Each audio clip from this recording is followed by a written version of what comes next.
Olá, meu nome é Verônica Miranda, esse é meu colega Heitor Torres, nós somos estudantes de Relações Internacionais e entrevistaremos hoje o Sr. Alexander Lennon, que é editor-chefe da revista Washington Quarterly e Senate Fellow da International Security Program, que pertence ao Center of Strategic and International Studies. So firstly, I'd like to give the floor from Heitor, who is going to ask the first question. Professor Lennon, what's the main focus of your last book, The Epicenter of Crisis?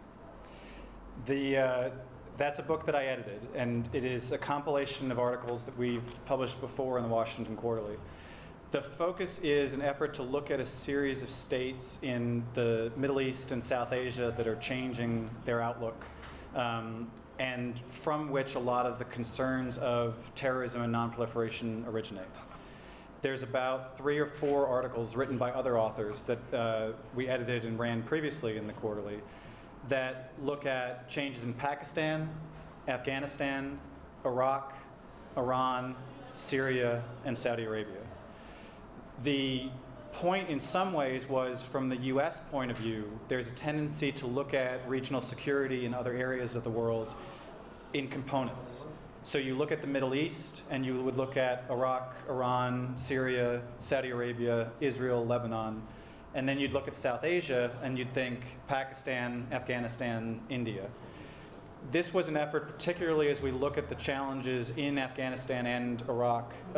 going forward and reconstructing those societies, to make, in some ways, the United States recognize that these two areas border each other, that Iran actually is bordering Afghanistan and Pakistan, and they are not separate entities that look in different directions as if their backs were to one another. So the purpose was to look at political changes in each of those societies, at some of the places where the risks of terrorism and proliferation may originate, at how that epicenter that led to the September 11th attacks that started in Afghanistan with the presence of Al-Qaeda in Afghanistan after it moved from Sudan to Afghanistan going forward. Now the question is, as those societies change their own politics,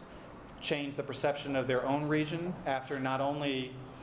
the US invasion in Afghanistan, but subsequently Iraq as well, and Iran's increasing role and power in the Middle East, the role it plays on its other border in Afghanistan. How those countries are changing their own interests, their own politics are changing, and their own outlook on society in the beginning of the 21st century going forward, in ways to help not just Americans but all readers of the journal better understand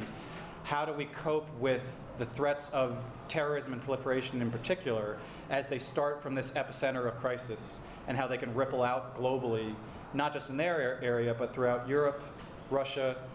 into Africa, into Latin America as well. And so it's that epicenter of where those challenges come from for proliferation and terrorism, and getting Americans to think about it as more than the Middle East and South Asia separate from each other, because they're all connected states.